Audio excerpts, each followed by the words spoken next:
The desert has been holding its breath all day, and you arrive just as it begins to let go. For hours, the high plateau has rested beneath the July sun, every flat stone storing warmth, every juniper folding its small green scales close, every pale ribbon of road trembling in the distance. Now the western rim has swallowed the last bright edge of daylight.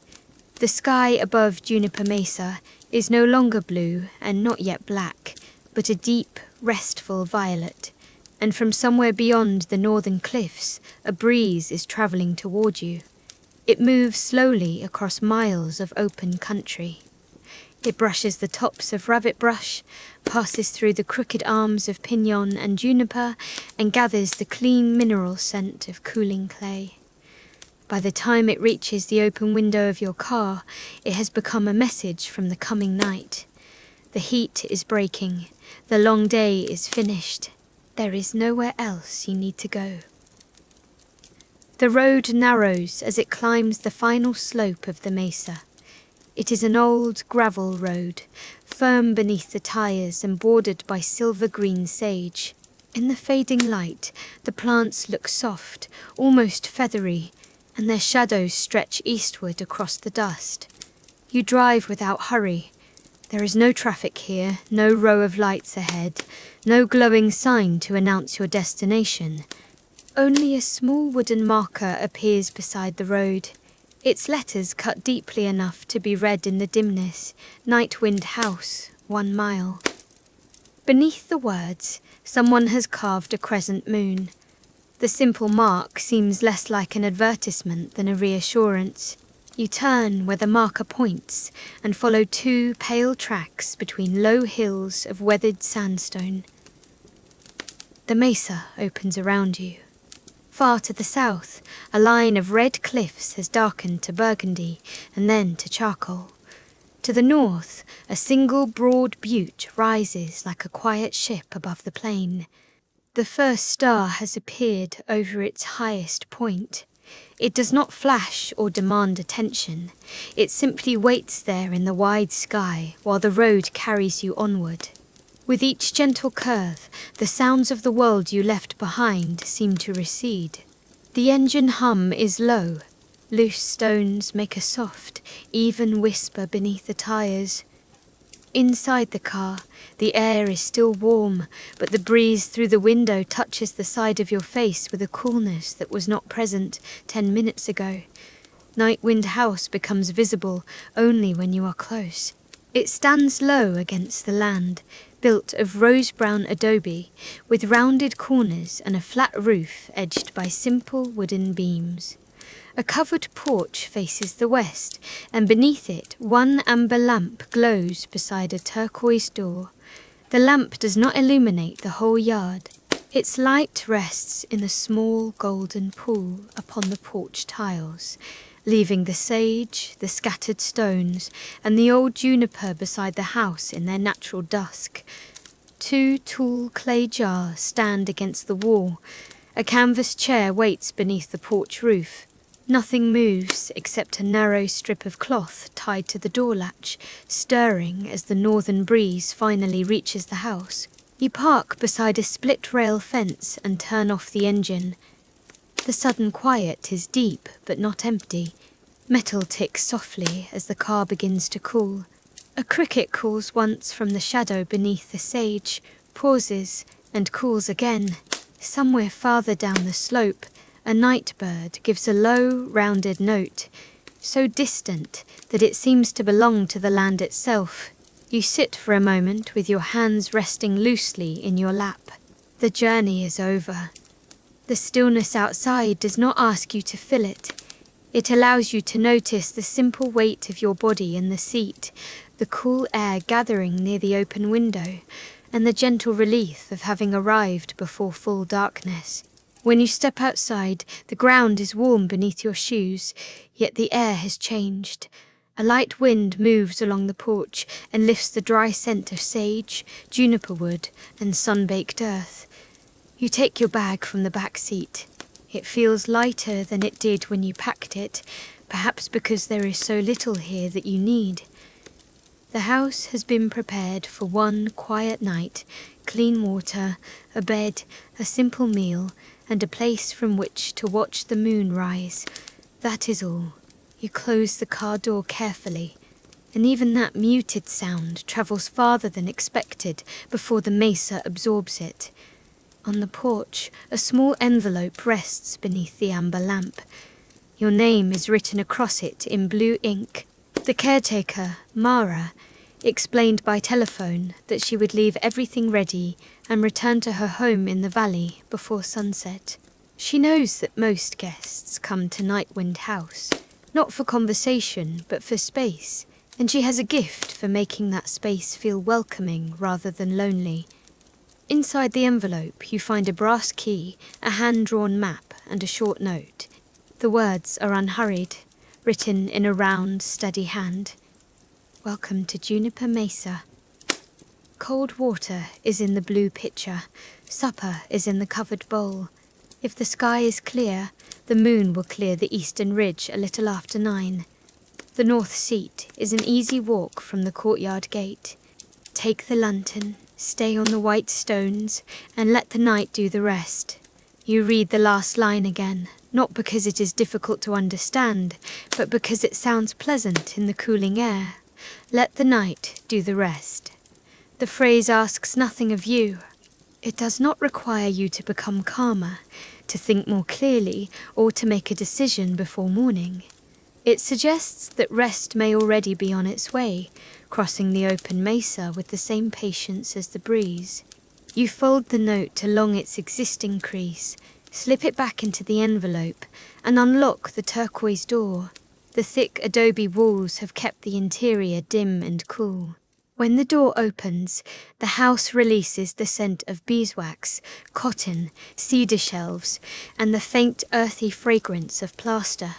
A lamp with a woven shade glows on a side table, casting warm light across a long room. There is a small kitchen at one end, a bed alcove at the other, and between them a low sofa covered in cream-coloured linen. Books fill 2 recessed shelves. A round table stands beside an eastern window, and upon it rests the blue pitcher Mara mentioned, its glazed surface beaded with cool moisture. You set down your bag and close the door, leaving it unlatched so the breeze may pass through the screened window beside it. The room is quiet enough that you can hear the soft pouring sound as you fill a glass. The water is colder than you expected. You drink slowly, feeling the coolness travel from your mouth into your chest, then farther down, as if a small clear stream has found its way through the heat you carried from the road. You refill the glass and hold it for a moment between both hands. Condensation gathers beneath your fingers.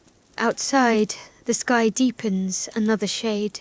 The house contains no clock with a ticking second hand. There is a small brass clock on the kitchen shelf, but its movement is silent, and its face seems almost unnecessary in a place where the sky provides a gentler measure of time. The day is withdrawing from the windows. The amber lamp becomes warmer as the room around it darkens. Along the floor, a narrow band of violet light lies beneath the eastern window, then slowly fades. You can feel the first true coolness settle near the adobe walls. You explore without urgency. In the bed alcove, fresh white sheets have been turned back beneath a thin woven blanket the colour of desert sand. Above the headboard hangs a charcoal drawing of the mesa under stars. A small fan sits on a stool, but the air passing between the windows is already enough. Beside the bed is a shallow bowl containing 3 smooth stones, one grey, one rust red, and one almost white. A card beneath them explains a custom of the house. Guests may carry the pale stone to the north seat and return it before sleep, a simple way of marking the journey out and back. The stone has no promise attached to it. It is only something cool and solid to hold while the dark grows familiar. You choose the pale stone. It fits easily in your palm, its edges rounded by water long before it came to this dry plateau. Perhaps it was found in an arroyo after a storm, or carried here from a river in the mountains. Its surface is cooler than the room.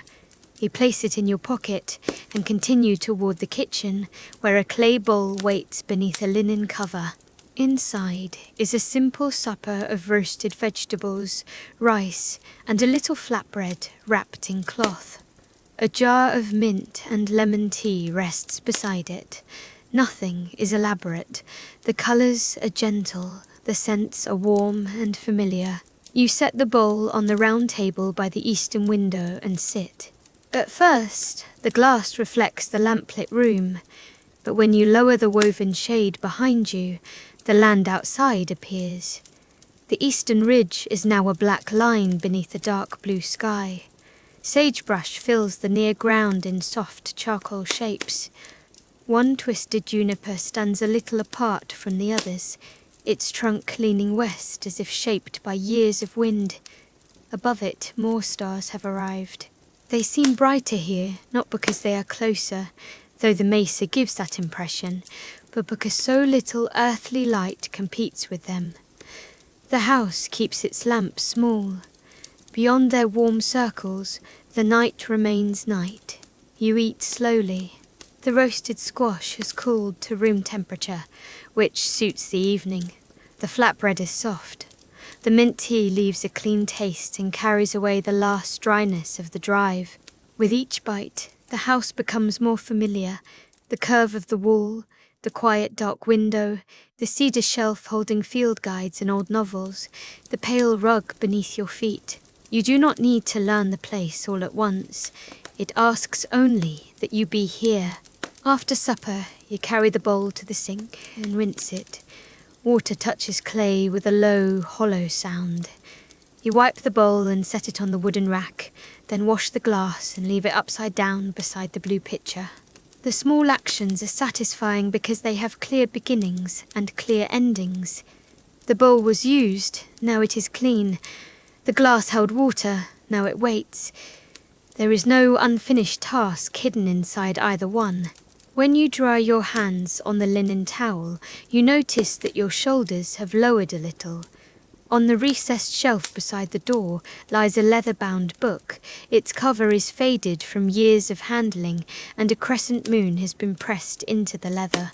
This is the night ledger, mentioned in Mara's note. It is not a guest book in the usual sense. No one records an address or rates the bed. Instead, each person who stays here may write the hour when the first cool wind reached them, and one thing they noticed after dark. You carry the ledger to the sofa and open it across your knees. The entries span many years. Some are only a line. First breeze at 8017, rabbit brush smelled like warm honey. First breeze at 8043, moonlight found a spiderweb between two stones. First breeze at 9002, the silence was not empty after all. Other pages contain small sketches of juniper branches, constellations, cups, sandals left by the door, or the white stone trail leading north. The handwriting changes, but the mood does not. Each guest seems to have arrived with a mind full of noise and discovered that the mesa did not require an explanation. They noticed one small thing, wrote it down, and rested. You turn to the final written page. Mara's last entry is dated 3 nights ago. First breeze at 8026. Clouds moved away and left the eastern ridge clean. Beneath it, she has drawn a tiny lantern. The next page is blank. A pencil rests in a loop along the spine. You do not write yet. Your breeze has arrived, but the night is only beginning, and you would like to wait for the one detail that belongs to this evening alone. You close the ledger and leave it on the round table, ready for later. The map from the envelope shows Nightwind House as a small square near the southern edge of the mesa. A dotted line begins at the courtyard gate and curves north for less than half a mile. Along it are 3 landmarks: the leaning juniper, the twin stones, and the dry basin. At the end, beside a low cliff safely set back from the rim, Mara has drawn a semicircle and labelled it North Seat. A note at the bottom says the path is broad, level, and marked with white stones. There is no need to go if you prefer the porch. Both places see the same moon.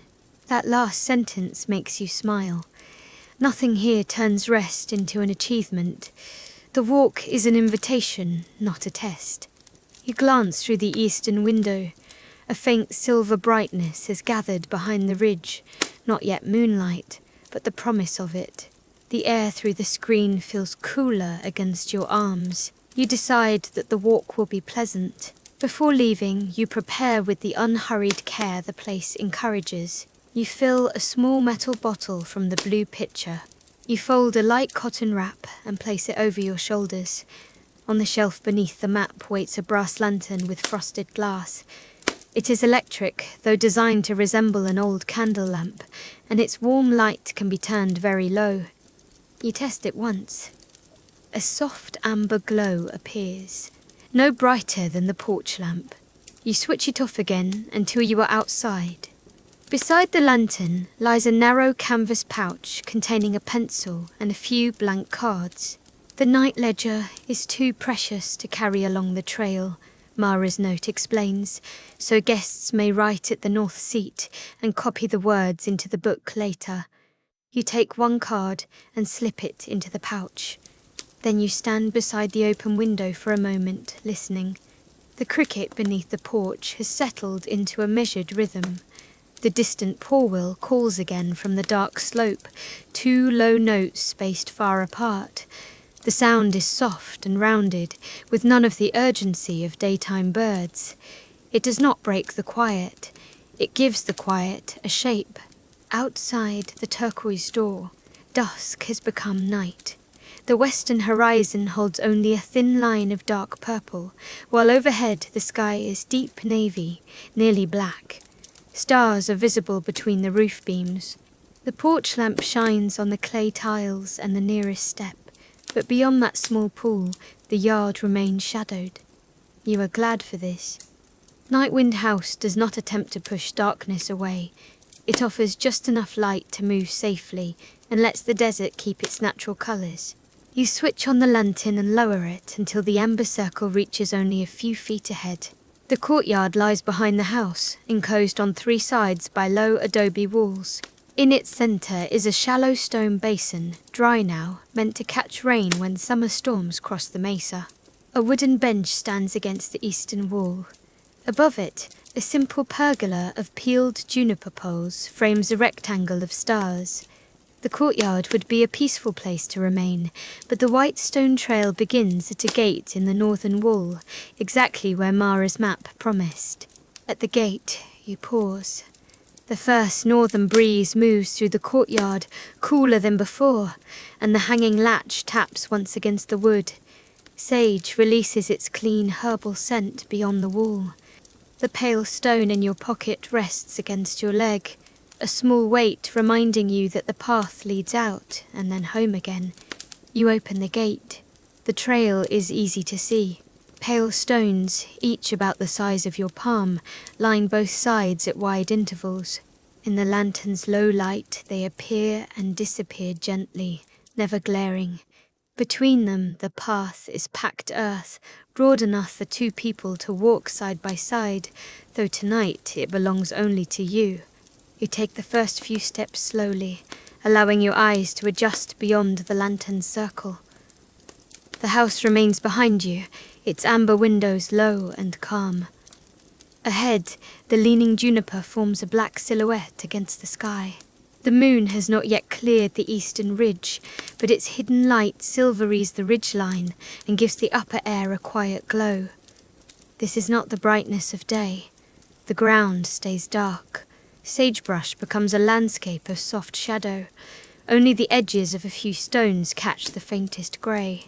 With each step, the warmth stored in the path rises through the soles of your shoes, while cool air passes over your hands and face. The meeting of those temperatures is strangely comforting. The day is still present in the earth, but the night has taken the air. One is releasing what it held. The other is making room. You can imagine the whole mesa cooling by small degrees, stone after stone, branch after branch, until everything reaches the same restful balance. You arrive at the leaning juniper. Its trunk twists upward in two broad curves, the bark furrowed and pale where years of weather have worn it smooth.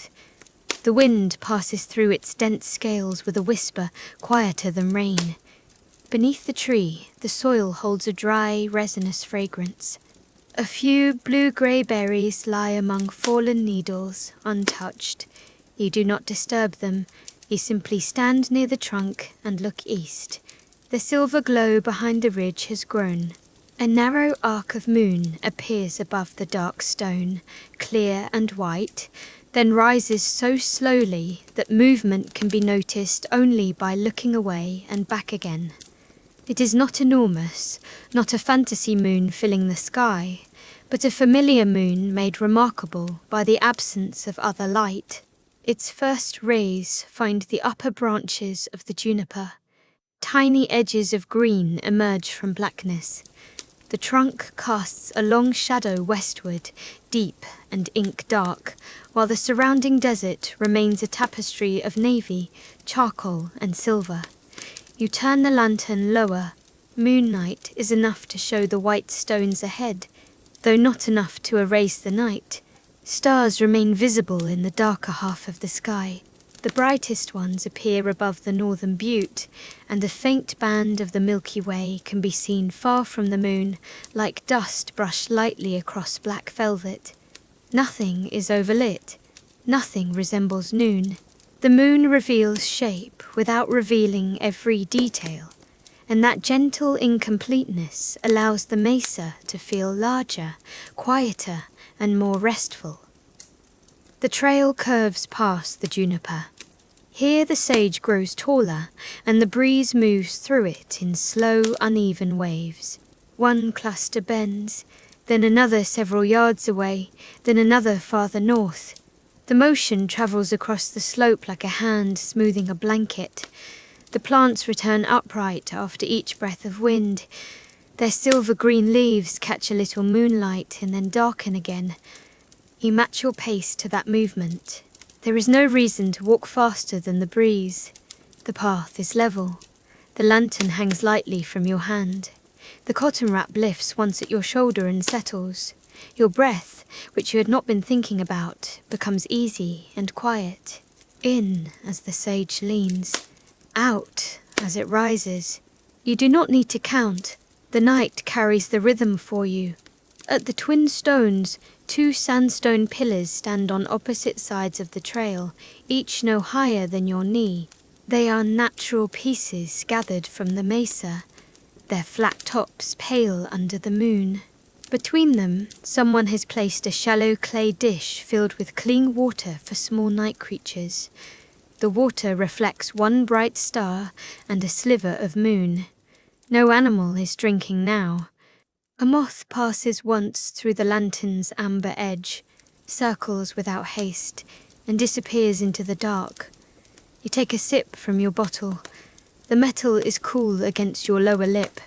Water tastes especially clear in dry air, and you feel it settle gently within you.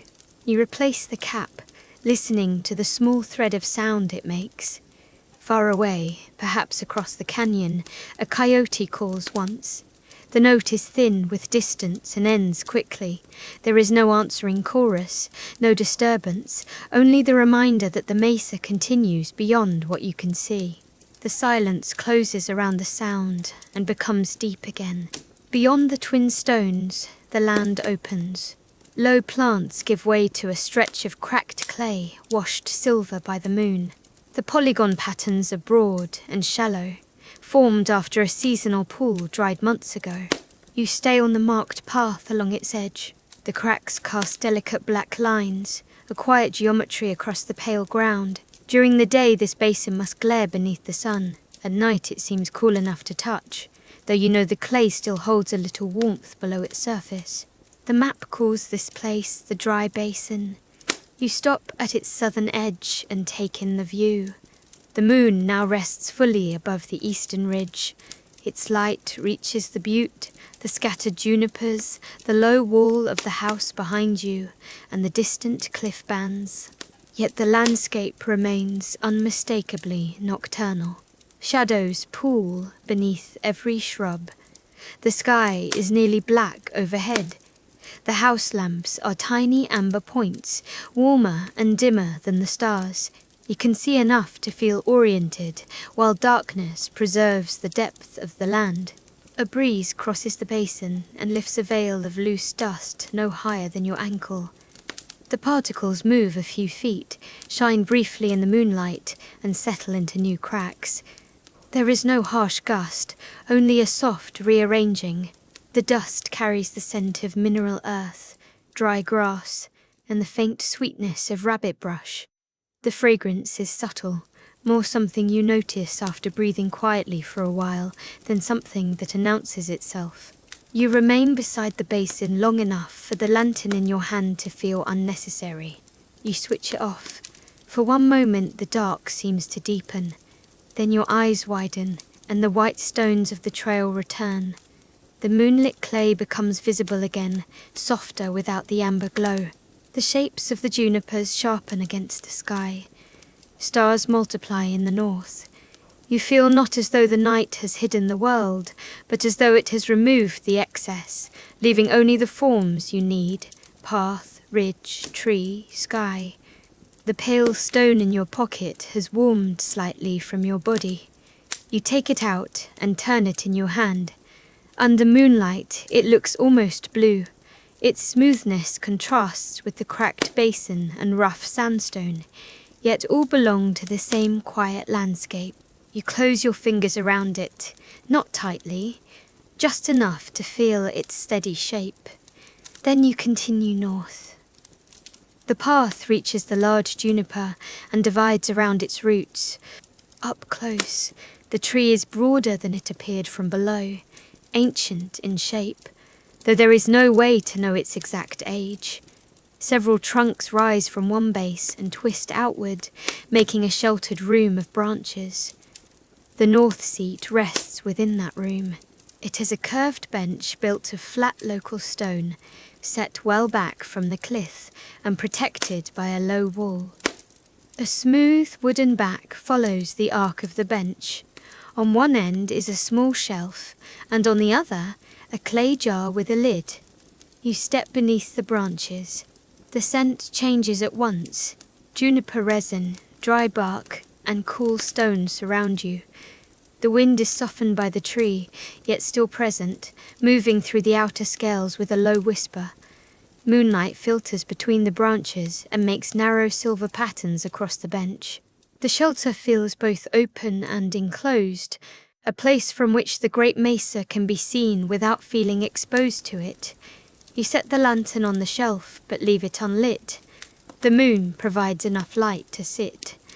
The stone bench has released much of the day's heat, though a gentle warmth remains at its centre. When you lower yourself onto it, that warmth meets the cool air along your arms and face. The contrast is deeply soothing, like resting beneath a light blanket in a room with an open window. For a while, you do nothing. There is no need to reach immediately for the card or pencil. You rest your hands loosely on your knees and look north. Beyond the low safety wall, the land falls into a broad canyon, then rises again in layered mesas. In daylight, the rock would show reds, ochres, and pale gold. Under the moon, those colours are quieted into shades of blue-grey. The deepest canyon folds are black.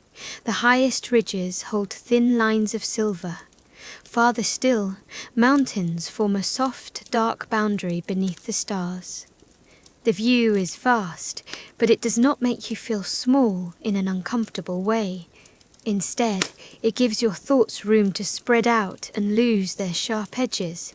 A concern that seemed large on the road becomes only one small shape among many. An unfinished conversation, a plan for another day, a question with no immediate answer. Each can rest somewhere beyond the nearest ridge. You do not have to push anything away. The landscape is wide enough to hold it without asking you to solve it. You lean back against the wooden curve of the seat.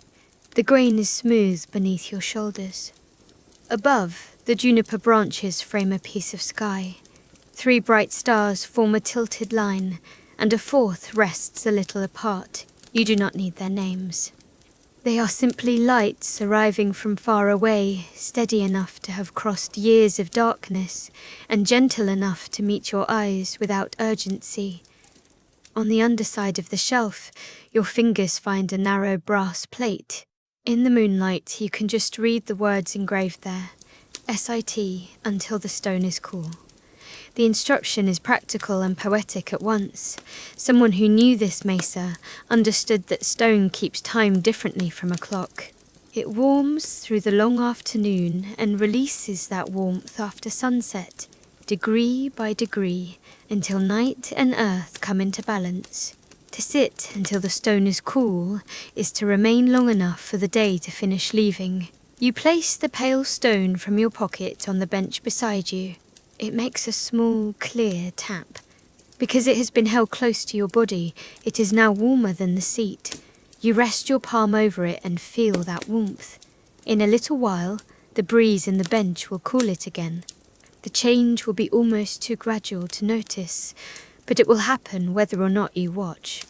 The clay jar at the other end of the seat contains a rolled wool cloth, clean and dry. You unfold it across your lap. Its weave is loose, and its colour is difficult to judge in moonlight, perhaps grey or muted blue.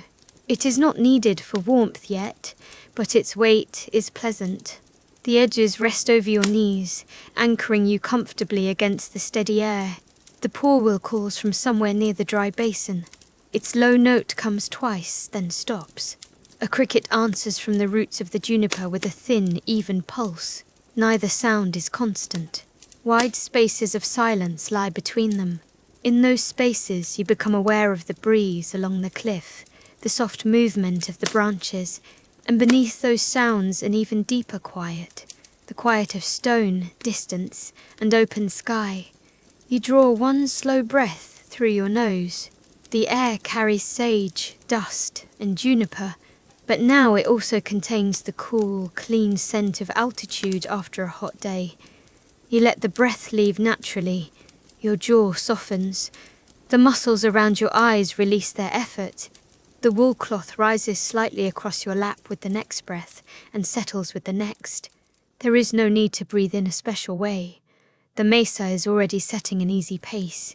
The moon climbs above the ridge. Its angle changes the shadows by almost nothing at first. Yet after several quiet minutes, you notice that one silver patch on the bench has moved from the edge of your hand to the pale stone. The stone shines softly, bluish-white on one side and dark on the other. You turn it once, then leave it alone. On the small shelf beside the lantern rests a shallow metal box. Its lid bears the same crescent mark carved into the roadside sign. You open it and find several blank cards, 2 sharpened pencils, and a folded sheet protected beneath glass. The sheet tells the story of the North Seat in a few simple paragraphs. Nightwind House was built many years ago by a school librarian named Ruth Bell, who spent her summers on Juniper Mesa. She did not build the seat to claim the best view or to create a monument. She built it because the north wind reached this curve of the mesa before it reached the house. On the hottest evenings, she would sit here with a book closed in her lap and wait until the stone beneath her lost the heat of the sun. Over time, friends came to stay. Ruth noticed that people often arrived speaking quickly and left speaking more slowly. They asked what they were supposed to do at the bench. She would tell them that nothing was required. If they needed an occupation, they could listen for the first porwheel, watch the moon clear the ridge, or hold a stone until it cooled. Eventually, she began the night ledger, inviting each visitor to record one small observation. The practice continued after Mara took care of the house. The page ends with a sentence in Ruth's handwriting, reproduced from the first ledger. A quiet night is not an empty night. It is a night with room for everything to rest. You return the sheet to the box. The words do not feel like a lesson. They simply describe what has already begun. The closed book in Ruth's lap, the cooling bench, the guests speaking more slowly. These belong naturally to the place. You imagine the librarian sitting beneath this same juniper years ago, watching another July moon rise over the same ridge. Perhaps the tree was smaller, perhaps the path was less clear. Yet the northern breeze must have felt much the same. You take the blank card from your pouch and rest it on the shelf. The pencil waits in your hand. At first you think of several things you could write. The silver cracks in the dry basin, the star reflected in the water dish, the brief kangaroo rat, the way the moon found the upper branches first. Any of them would suit the night ledger. But you do not need to decide yet. You set the pencil down and return your gaze to the canyon. Moonlight reaches the far cliff at an angle, revealing narrow shelves and vertical seams in the rock. The details appear slowly as your eyes learn them. A pale ledge becomes visible halfway down. A cluster of trees forms a dark island below it. The canyon floor remains hidden, and there is comfort in not seeing everything. The night keeps some depth to itself. Above the far mesa, the stars are dense. Away from the moon, the faint, cloudy band of the galaxy becomes a little clearer, though it never turns the sky bright. You can distinguish scattered concentrations of light, empty dark lanes, and one soft arc stretching toward the north. The scene is grand, but the grandeur is quiet. There are no rushing comets, no impossible colours, no giant moon. Only the true dark sky of a remote plateau, and the patient light that can be seen when human lamps remain small. A second breeze crosses the cliff, cooler than the first. It enters the juniper branches from the north and emerges as a soft cascade of whispers. The wool cloth presses gently against your knees. The air moves over the back of your hands. Beneath you, the stone has cooled enough that its warmth is now only a memory. You shift slightly and find the new temperature refreshing. This is the point in the evening when the body understands before the mind does. Your fingers no longer curl around an invisible task. Your tongue rests easily. Your shoulders belong to gravity again. Thoughts continue to come, but they move with less force. Each one crosses the broad inner landscape and fades, like dust settling after a breeze. The pale stone beside you has become cool again. When you pick it up, the change is unmistakable. It no longer holds the warmth of your pocket. Its surface feels like moonlit water, smooth and calm. You turn it over once in your palm and understand what you would like to write. On the blank card, you print slowly. First cool wind after moonrise, the stone returned the day's warmth to the night. The pencil makes a gentle, grainy sound against the paper.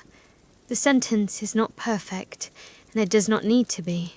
It belongs to this evening. You place the card in the canvas pouch, where it will wait to be copied into the ledger. With this small task complete, a sense of ease settles more deeply. You have come to the North Seat. You have watched the moon rise. You have noticed one thing. Nothing else is expected. The walk back is short, the house is warm, and the bed has already been prepared.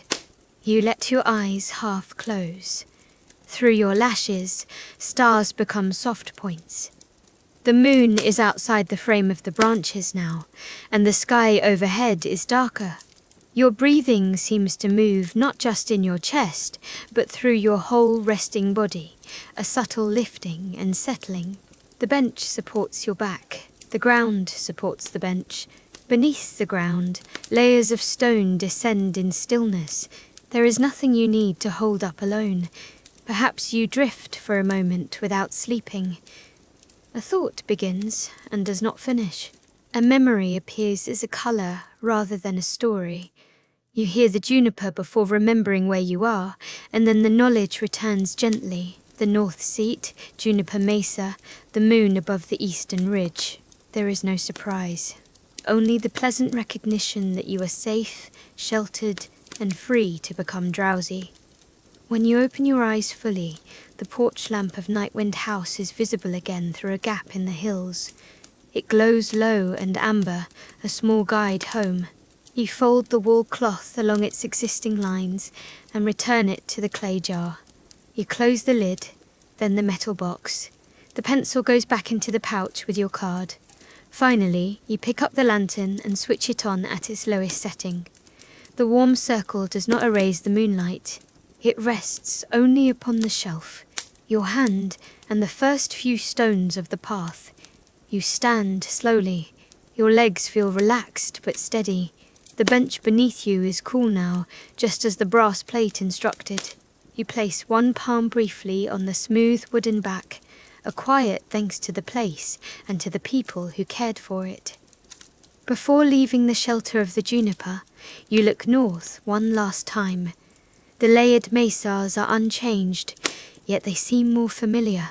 You know where the canyon begins, where the far ridge rises, where the faint galactic band crosses the sky.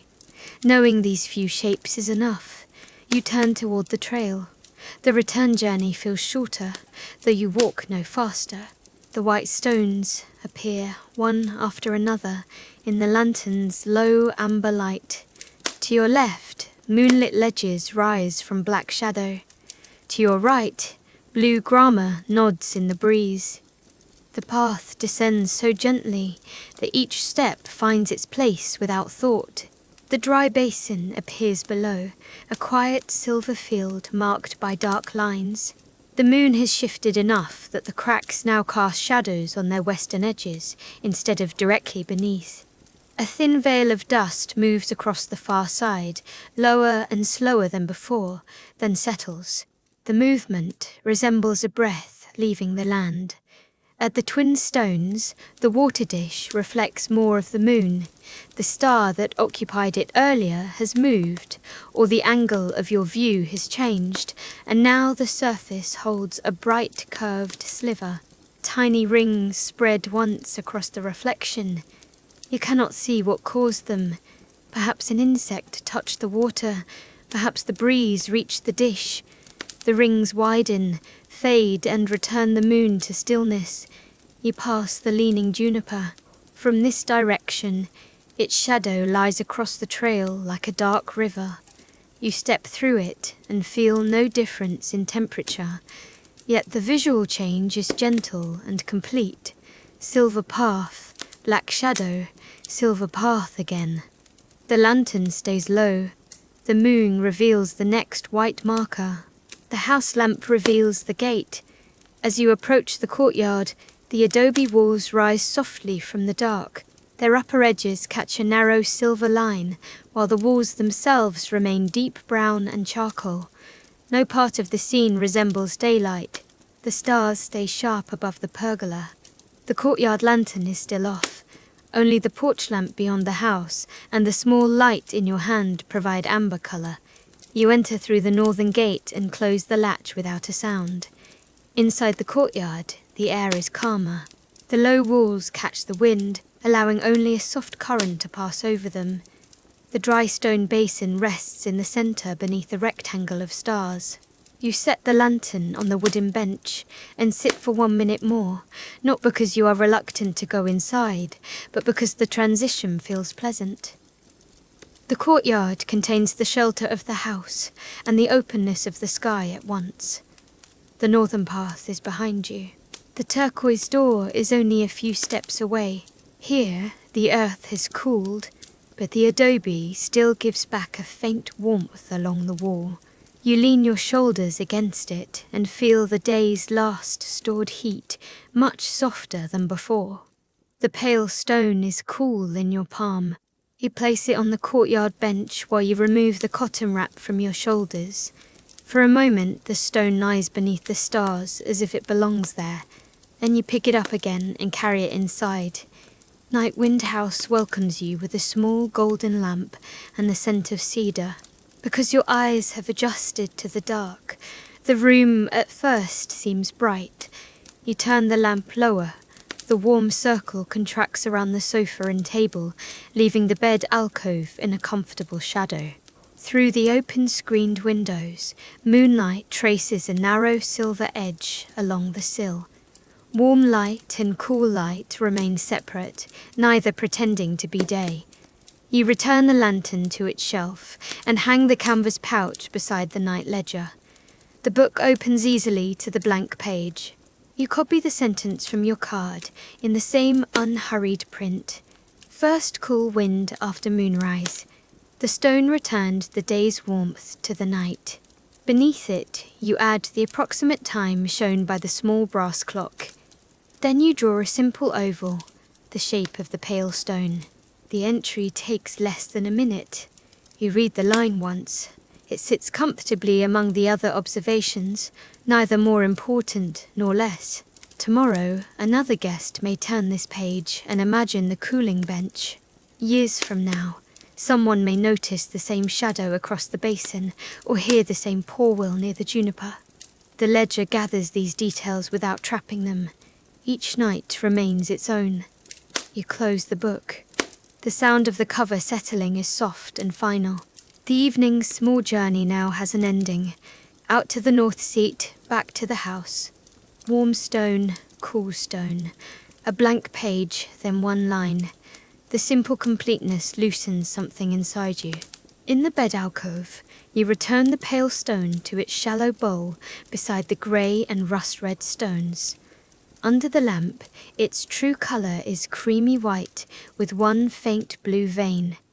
It has travelled less than a mile, yet holding it again feels like greeting a companion after a shared walk.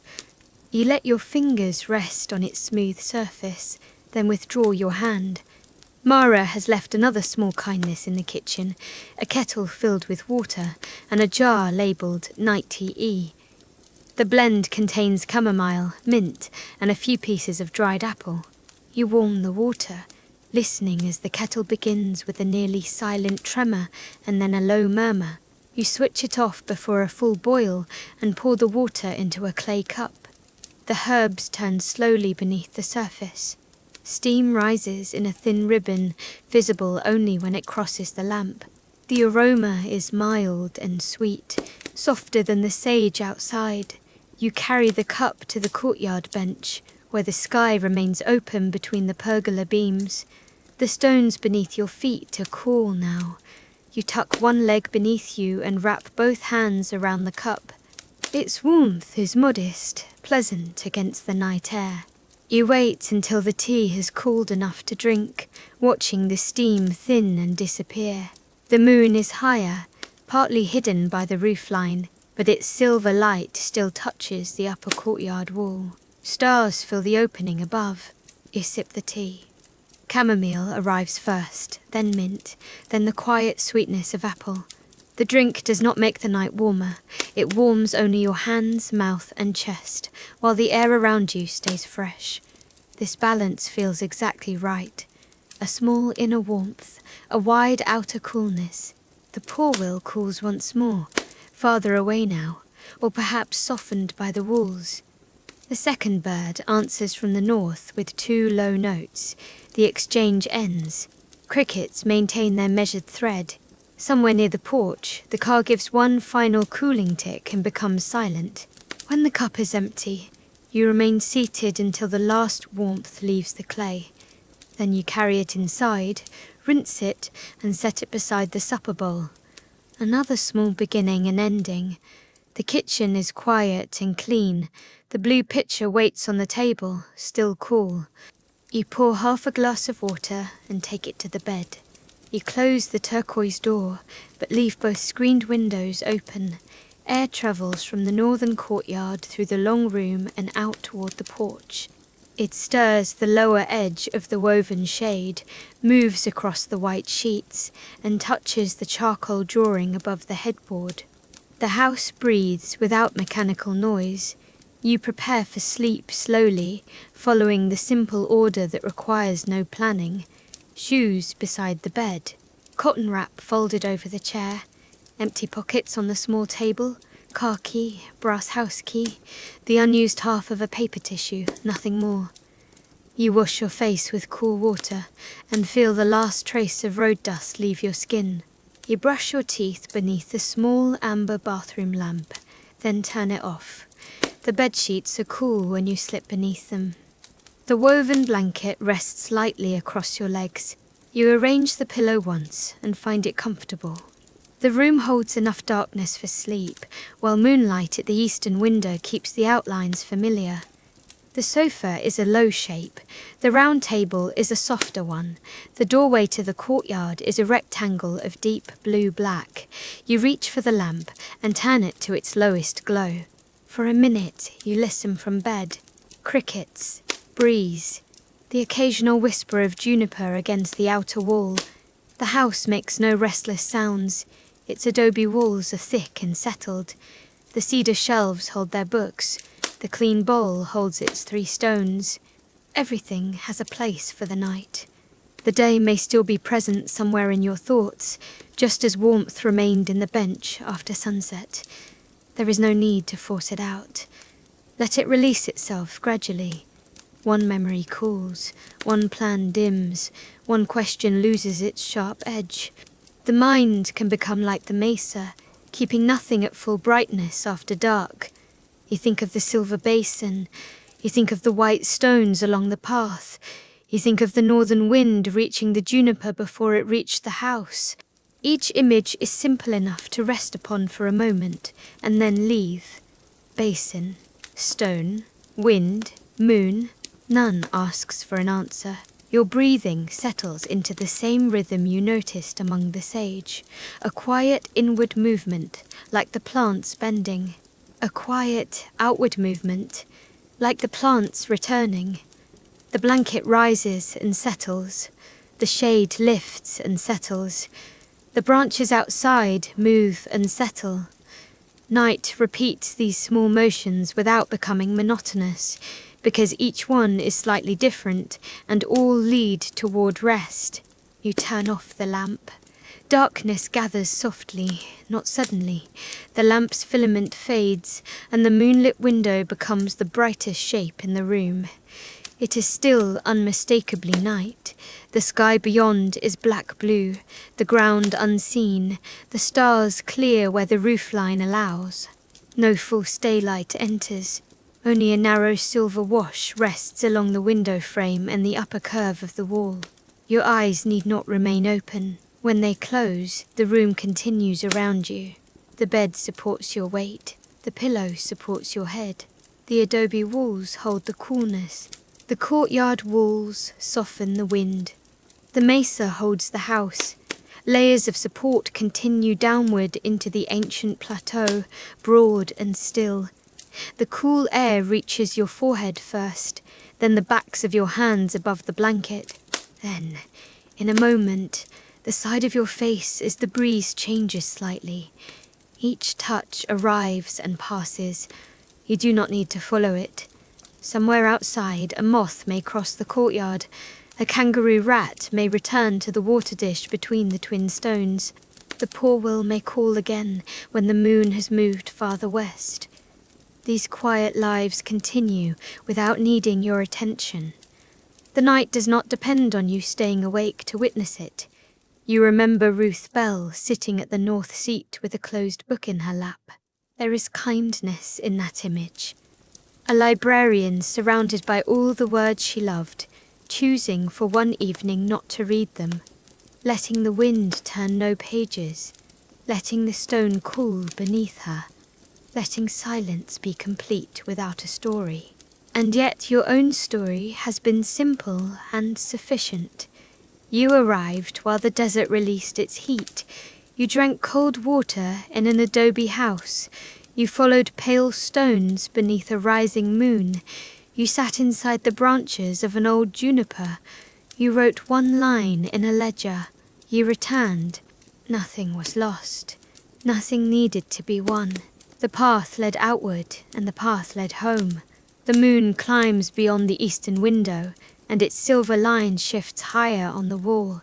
You do not see it move. Your eyelids are heavy now, comfortable and still.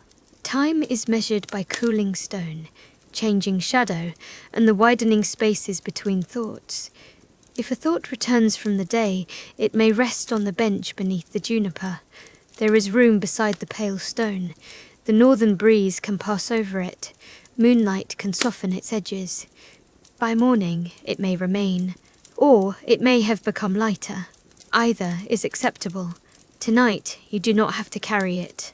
The house continues to breathe from north to south. Cool air enters the courtyard window, crosses the long room and leaves near the porch.